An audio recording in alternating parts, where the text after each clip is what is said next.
अरविंद केजरीवाल जी की सरकार के कामों का मुआयना controller and auditor general CAG उन्होंने किया है और वो रिपोर्ट आज पब्लिक हुई है, अखबारों में भी छपी है, मीडिया में भी विषय चल रहा है।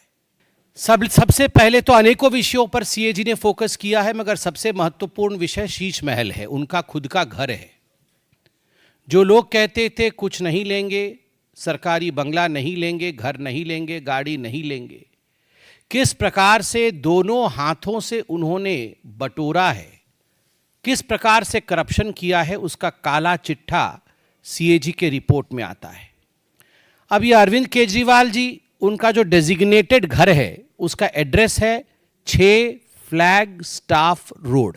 मगर आपको जान के आश्चर्य होगा कि सीएजी की रिपोर्ट कहती है कि 17 मार्च 2020 17 मार्च 2020 को दिल्ली की पीडब्ल्यूडी डिपार्टमेंट ने एक प्रपोजल दिया कि इस 6 फ्लैग स्टाफ रोड को, केजरीवाल जी के मकान को रीमॉडलिंग करना होगा।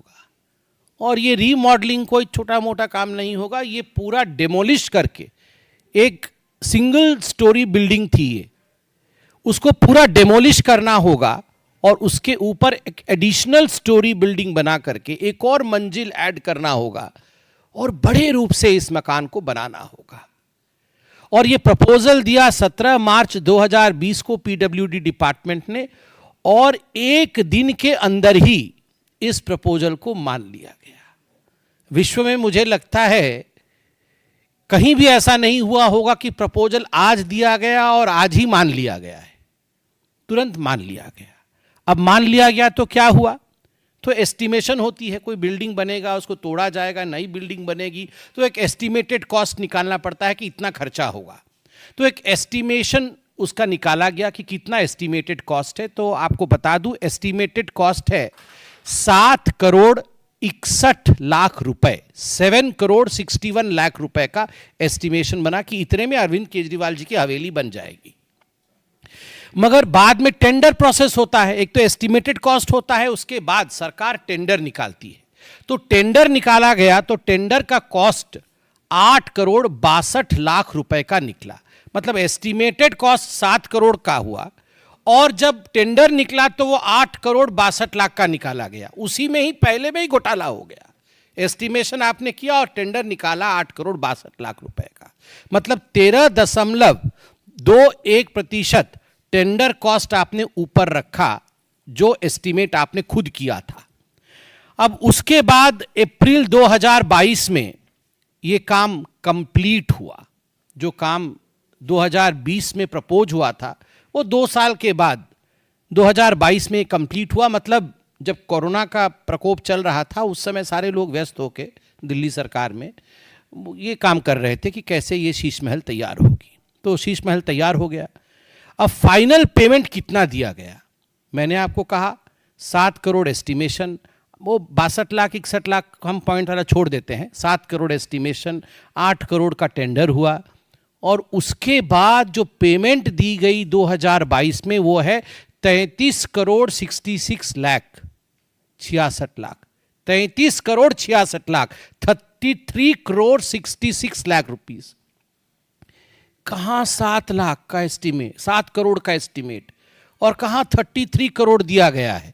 मतलब जो एस्टीमेटेड कॉस्ट 7 करोड़ का था उससे 342.31% अधिक पेमेंट किया गया, और जो टेंडर्ड अमाउंट था 8 करोड़ का उससे 290.49% का ऊपर पेमेंट किया गया। आप सोचिए, इतना घोटाला तो हमने कहीं नहीं सुना होगा, वो भी एक हवेली के पीछे, अरविंद केजरीवाल जी के शीश महल के पीछे इस प्रकार का घोटाला।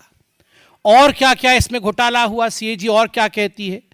सीएजी कहती है, देखिए कोई भी बिल्डिंग बनानी हो, कुछ भी आपको एक काम करना हो तो आजकल है एक टर्म कंसल्टेंट। वो कंसल्टेंट आता है और बोलता है हाँ यहाँ पर ऐसा होगा, यहाँ पर ये बनेगा, फलाना बनेगा। तो उसका एक कंसल्टेंसी फीस भी होती है। तो कंसल्टेंट कैसे चुने जाते हैं? सरकार में एक प्रक्रिया होती है, एडवर्टाइजमेंट होता है, और केजरीवाल जी तो वो जो एक डबल एक्सेल शर्ट पहन के एक रेनॉल्ड का पेन लगा के एडवर्टाइजमेंट करने में नंबर 1 है।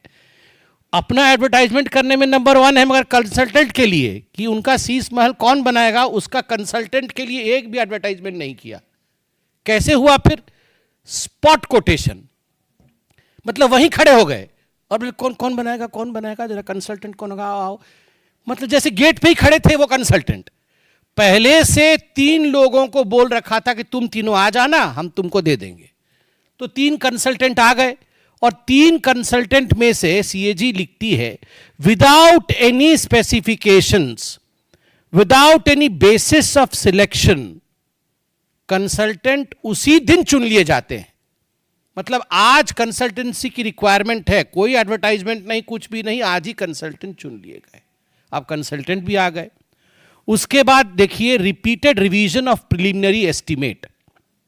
अब कोई भी घर बनता है, मकान बनता है, रोड बनता है, कुछ भी बनता है, तो एक प्रिलिमिनरी एस्टीमेट होता है कि हाँ ये जो है, ये ग्लास का ढकने वाला सामान है, ये कितने का आएगा, ये 20 रुपए का या 25 रुपए का आएगा। अब उसमें क्या हुआ, ये 20-25 रुपए का, चलिए ये 20 का 25 हो सकता है, 25 का 30 हो सकता है, अब 30 का 200 रुपए तो नहीं हो सकता ना। तो ये रिपीटेड एस्टीमेट, हर तीसरे चौथे दिन इनका एस्टीमेट बदलता गया जो इन्होंने एस्टीमेट दिया था। और उसके पीछे सीएजी कहती है, no justification for payment to the consultants and PWD increased built up area. सबसे पहले तो एस्टीमेट होता है कि घर का हम कितने एरिया में घर बनाएंगे। हम सब जानते हैं कि इतने स्क्वायर मीटर में हम घर बनाएंगे, कि इतने स्क्वायर फुट में हम घर बनाएंगे। तो पहले एस्टीमेट हुआ था, प्रिलिमिनरी एस्टीमेट हुआ था कि बिल्डअप एरिया रहेगा 1397 स्क्वायर फुट का। 1397 स्क्वायर फुट में हम बिल्डअप एरिया रखेंगे।